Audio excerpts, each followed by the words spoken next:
सो बच्चे इस लेक्चर के अंदर हम लोग डिस्कस करेंगे कि हम अपने ट्रांजिस्टर के सर्किट को बायस्ड किस तरह से कर सकते हैं। सो तीन टर्मिनल हैं, तो तीनों टर्मिनल के लिहाज से हम उसको बायस कर सकते हैं, बेस के लिहाज से, एमिटर के लिहाज से और कलेक्टर के लिहाज से। जो ये वाला मेथड है जिसमें हम लोग बेस बायस को डिस्कस करते हैं, जितनी भी रिले डिवाइसेस होती हैं उनके अंदर हम लोग ये वाला मेथड यूज़ कर सकते हैं। अब रिले डिवाइसेस आप लोग इंटरनेट से कुछ सर्च कर सकते हैं instead of asking me different questions in the group कि ये कौन सी डिवाइसेस हम नेट से सर्च कर लें, आपको काफ़ी ज़्यादा एग्जांपल्स मिल जाएंगी। अब सपोज करें ये वाला जो सर्किट है इसमें बेस को क्या किया हुआ है, बायस किया हुआ है कलेक्टर के साथ, यानी कि वीसीसी बैटरी के साथ।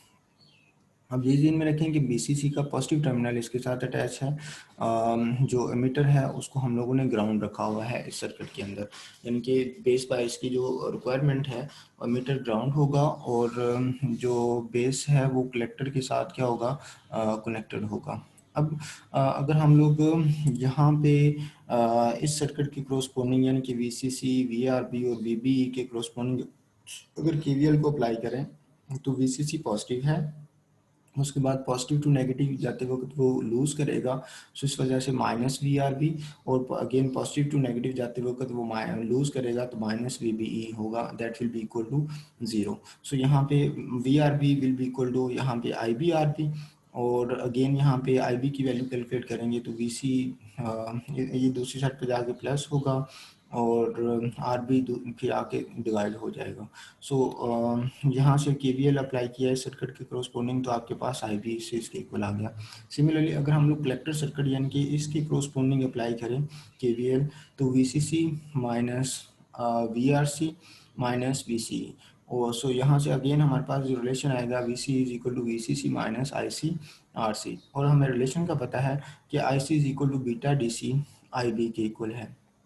सो यहाँ पे हम लोग beta D C as it is, I B हम लोग यहाँ पे कैलकुलेट कर चुके हुए हैं, तो आई बी की वैल्यू यहाँ पे पुट करेंगे तो that will be equal to this, यानी कि बेस बायस जब दिया होगा तो उसमें हमने अगर क्यू पॉइंट कैलकुलेट करना है, क्यू पॉइंट हम लोग क्यों कैलकुलेट करेंगे, एक तो हम लोग डीसी लोड लाइन डिफाइन कर सकेंगे और दूसरा हमें पता चलेगा कि ट्रांजिस्टर कब सैचुरेशन रीजन में होगा। वो किस तरह से कि for a given value of I P आपके पास आई सी जो होगा वो मैक्सिमम प्रोड्यूस होगा, और जब वो मैक्सिमम प्रोड्यूस होगा तो उस वक्त वो सैचुरेशन रीजन में चला जाएगा, और बिफोर दैट हम लोग कहेंगे कि वो यानी कि आईसी की उस वैल्यू से नीचे नीचे वो जो ट्रांजिस्टर होगा वो एक्टिव रीजन में होगा, यानी कि उसे हम लोग एम्पलीफिकेशन कर सकते हैं, ऑसिलेटर के तौर पर इस्तेमाल कर सकते हैं। और जैसे ही वो आईसी की वैल्यू को रीच करेगा फॉर गिवन आईबी तो देन वो सैचुरेशन रीजन के अंदर होगा, सो उसे हम लोग एम्पलीफिकेशन या ऑसिलेटर के तौर पर यूज़ नहीं कर सकेंगे।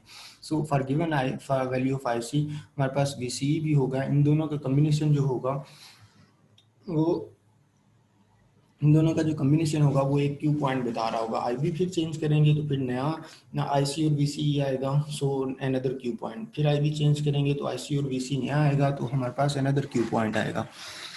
सो बेसिकली जब भी हम लोगों ने कोई बायस्ड सर्किट डिस्कस करना है तो उसमें हमने आई सी और वी सी की वैल्यू को डिफाइन करना है in the form of formulas. So next example है determine how much Q point IC/VC for the circuit in figure, ये जो नीचे दी हुई है will change over a temperature range where beta DC increases from 85 to 100, यानी कि पहले beta DC circuit की 85 थी, टेम्परेचर चेंज होने की वजह से इसकी बीटा डीसी जो है वो 100 हो जाएगी, and VBE decreases from 0.7 volt to 0.6 volt, यानी कि जब 85 बीटा डीसी थी तो उस वक्त VBE जो voltage drop across the base emitter junction थी वो 0.7 वोल्ट थी, और जैसे ही वो बीटा डीसी 100 हुई ड्यू टू टेम्परेचर चेंज तो उसकी जो VBE की वैल्यू जो है वो 0.6 वोल्ट हो जाएगी। अब हम लोग इसको डिस्कस कर लेते हैं कि जब आपके पास बीटा डीसी 85 होगा तो उस वक्त वीबी जो होगा वो 0.7 वोल्टेज होगा। अब सिमिलरली जब बीटा डीसी आपके पास 100 होगा तो उस वक्त वीबी जो होगा वो आपके पास 0.6 वोल्टेज हो जाएगा। अब उसके बाद हम लोगों ने ऑलरेडी देखें, इस बीटा डीसी और इस वीसी वीबी के क्रॉसपोंडिंग हम लोग एक आईसी की वैल्यू कैलकुलेट कर सकते हैं, दूसरी हम लोग आईसी की वैल्यू यहाँ से कैलकुलेट कर सकते हैं। अब इसके क्रॉसपोंडिंग जो आईसी कैलकुलेट करेंगे उसको हम आईसी 1 का नाम दे देते हैं, ये for beta DC 85 and VB 0.7 voltage IC will be equal to IC 1 will be equal to beta DC. ये वही फार्मूला जो लास्ट थोड़ी देर पहले हमने ये वाला डिराइव किया है। अब आप लोगों को जब सर्किट इस तरह से दिया होगा तो आप लोगों को ऑटोमेटिकली खुद से ज़हन में बनाना होगा कि जब बेस होगा तो मीटर ग्राउंड है और बेस किसके साथ कनेक्टेड है, वीसीसी के साथ कनेक्टेड है, तो इस वजह से जो हम लोग कैलकुलेशन फार्मूला यूज़ करेंगे वो बेस बायस का यूज़ करेंगे, ये आप लोगों को खुद से ज़हन में रखना पड़ेगा। सो आईसी का फार्मूला ये है, वीसीसी की यहाँ पे वैल्यू दी हुई है, वीबी हमारे पास 0.7 वोल्टेज है, आर भी हमारे पास 100 के भी दिया हुआ है, बीटा डीसी सर्किट की 85 है। सो यहाँ से हम लोग आईसी कैलकुलेट कर लेंगे, वो 9.6 यानी कि वैल्यूज ये वाली तमाम पुट करेंगे तो उस वक्त आपके पास आंसर जो आएगा वो 9.61 मिली एम्पेयर आएगा। और सिमिलरली जब हमारे पास एक आईसी आ गया तो उसके क्रोस्पोंडिंग क्यू पॉइंट निकालने के लिए वीसीई आएगा, तो वीसीई को हम लोग 1 का नाम दे देंगे, वीसीसी माइनस आईसी आरसी।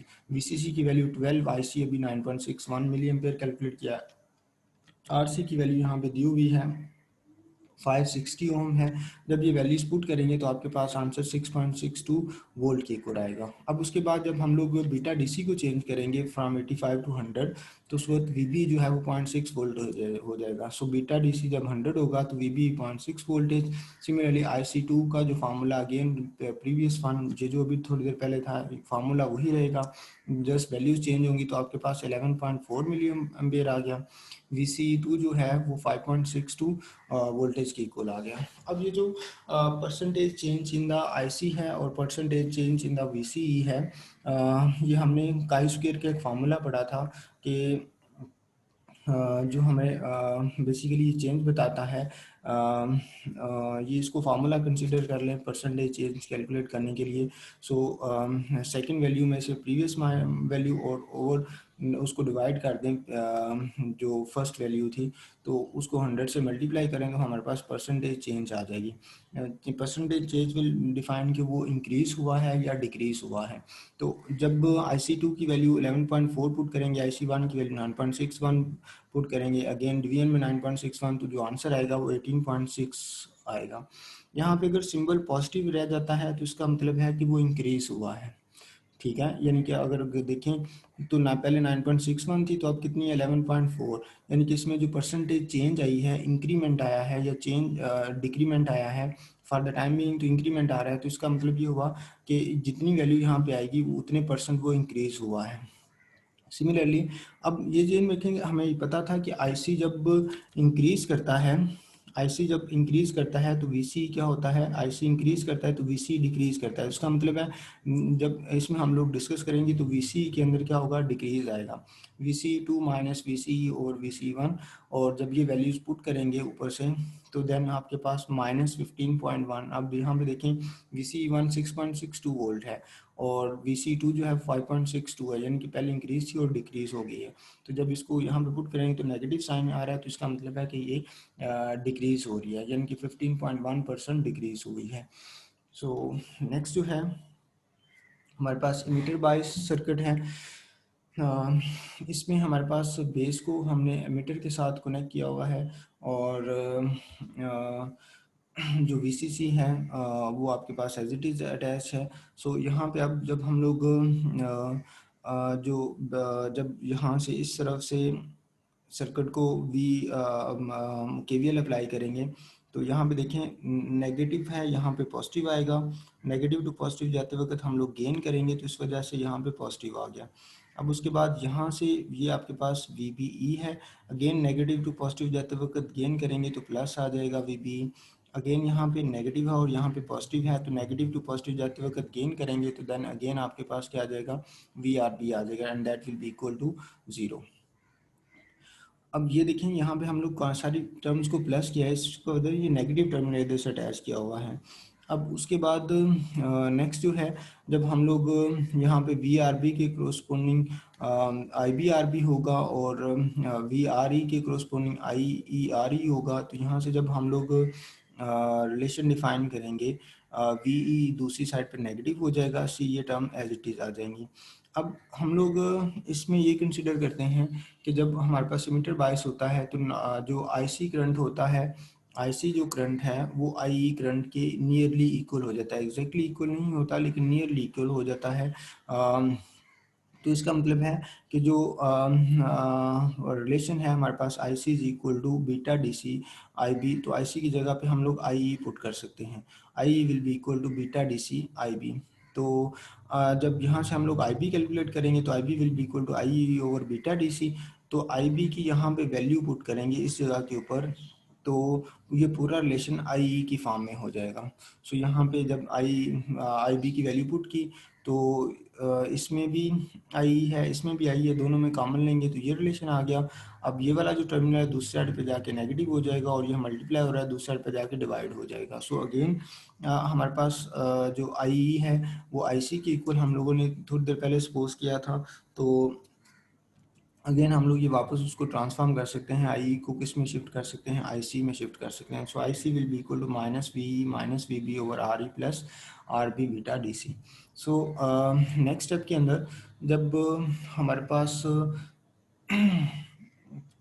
जब ये रिलेशन है तो यहाँ पे देखिए हम लोग वीसी का जो रिलेशन है हम लोग डायरेक्टली कैलकुलेट नहीं कर सकते। सो उसके लिए हमें तमाम चीज़ों को ग्राउंड करना पड़ेगा, यानी कि मीटर को ग्राउंड सेपरेट करना पड़ेगा, बेस को अलग से ग्राउंड करना पड़ेगा।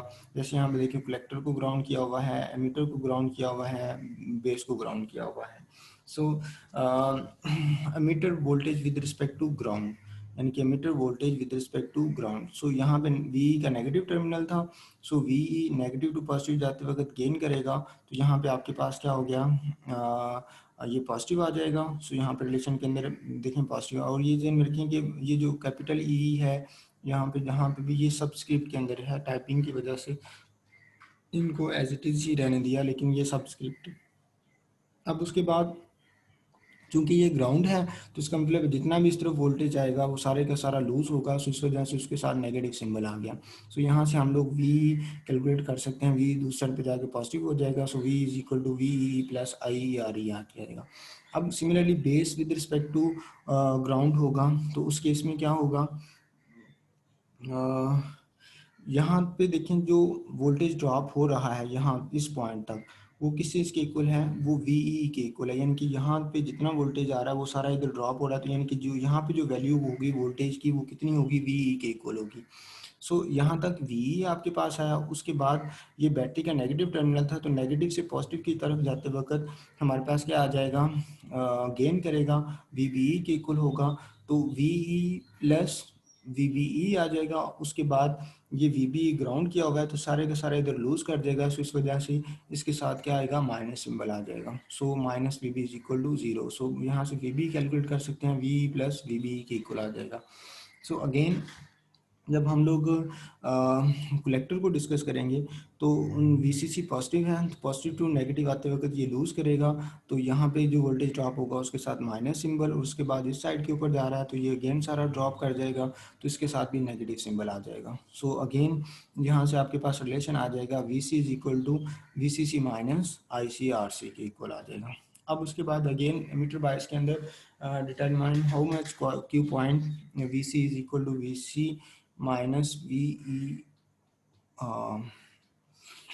सो यहाँ पे जब हम लोग वी सी और वी ई की वैल्यू पुट करेंगे, वी सी और वी ई की वैल्यू पुट करेंगे तो आपके पास जो रिलेशन आएगा वो वी सी ई के इक्वल आएगा। आप ये वैल्यूज खुद से पुट करके देख सकते हैं, आपके पास यही रिलेशन आएगा।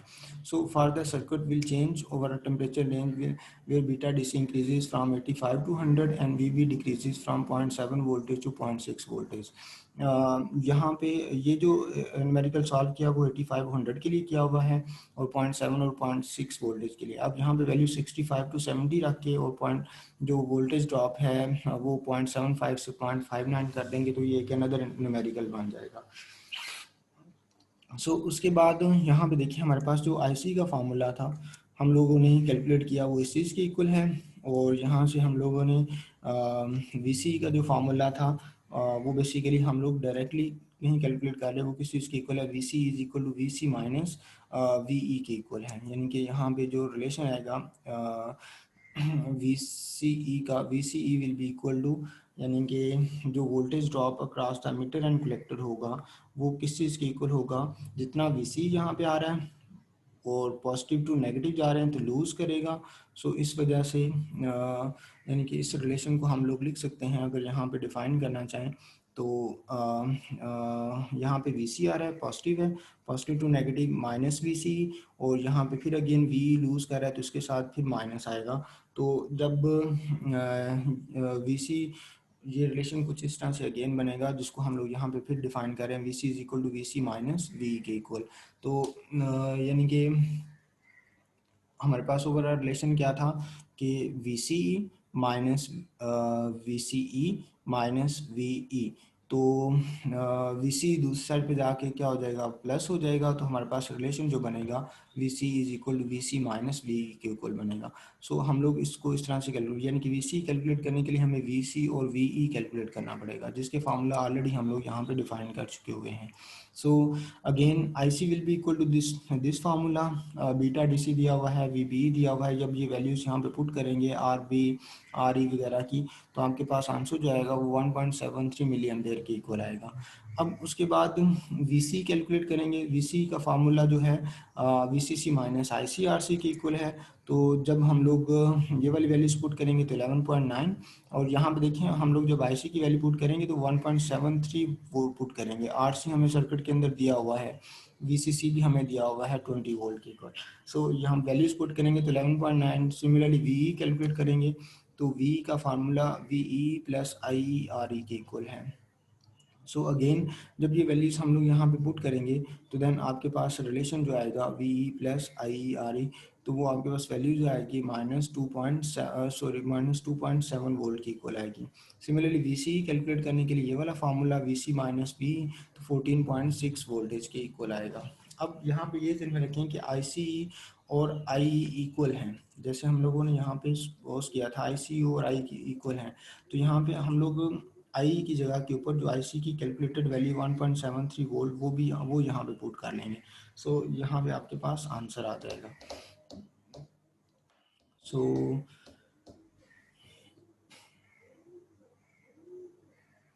नेक्स्ट जो है, जैसे मैंने यहाँ पे लिखा हुआ है कि I C is equal to आई, तो आई की वैल्यू पुट की जा सकती है यहाँ पे।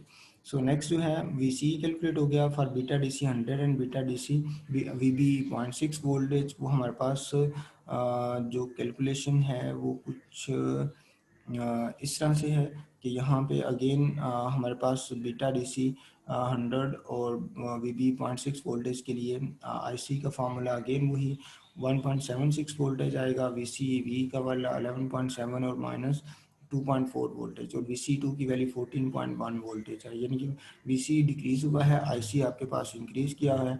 तो अब वी सी चेंज इन आई सी जो होगा वो इंक्रीज किया है, और चेंज इन वी सी जो है वो माइनस साइन की वजह से डिक्रीज हो रहा है।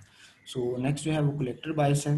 कलेक्टर बायस के अंदर हमने ये ध्यान में रखें कि अब थोड़ा सा डिफरेंस है बेस बायस और कलेक्टर बायस के अंदर।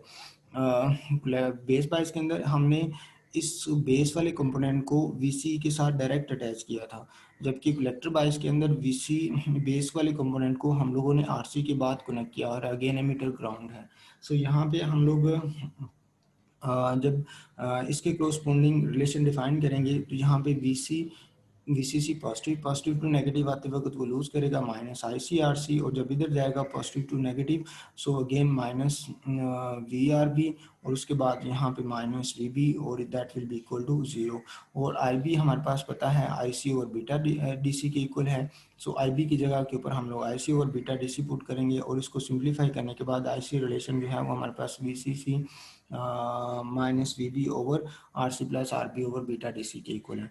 सो जो हमारे पास वी सी ई है that will be equal to again from this relation V C C is equal to V C is equal to V C C minus I C R C. यहाँ से हम लोग calculate कर सकते हैं V C C minus V R C minus V C E that will be equal to this relation. So again calculate Q point for the given values of, यहाँ पे beta D C 100 दिया हुआ है. सो I सी का formula हमारे पास ये है और वी सी का फार्मूला ये है. आई सी कैलकुलेट किया, वी सी कैलकुलेट किया. सिमिलरली यहाँ पे हमें परसेंटेज चेंज करने का होगा. अगर स्टेटमेंट के अंदर ये कहा जाता है कि बीटा डी सी चेंज हुआ है और जो वी बी उसके करस्पॉन्डिंग इस तरह से चेंज हुआ है, तो देन डेफिनेटली हम लोग आई सी टू और वी सी टू भी कैलकुलेट करते हैं और उससे परसेंटेज चेंज भी कैलकुलेट कर सकते हैं. So again other related problem है, इसको आप लोग खुद से सॉल्व कर सकते हैं. सो होपफुली आप लोगों को समझ आ गया होगा. जहाँ भी कोई मसला हो तो आप लोग डिस्कस कर सकते हैं.